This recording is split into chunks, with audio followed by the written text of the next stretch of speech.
La venue de McLaren Wilson à Bastia est un événement et ce pour plusieurs raisons. La première, c'est qu'il est considéré comme l'un des plus grands écrivains irlandais vivants. Il n'est pas rare que dans les colonnes de quotidiens respectés, comme le New York Times ou le Guardian, on évoque James Joyce à son propos.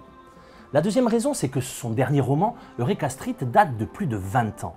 Depuis, McLaren Wilson signe des articles et des tribunes mémorables et fulgurantes dans divers quotidiens et hebdomadaires tels que Libération, Les Inrecuptibles ou Charlie Hebdo. Tandis que son œuvre, objet d'un culte qui grandit chaque année, est lue encore et toujours à travers le monde. La troisième raison, c'est son œuvre elle-même. Robert McLaren Wilson est un écrivain à nul autre pareil, comme si le souffle littéraire immense de Dickens avait rencontré la gouaille punk d'un Shane McGowan. Un écrivain qui a raconté Belfast en guerre, comme personne. Un écrivain qui a su traduire l'intraduisible. Un écrivain qui sait être drôle, touchant, tragique et bouleversant en une seule phrase.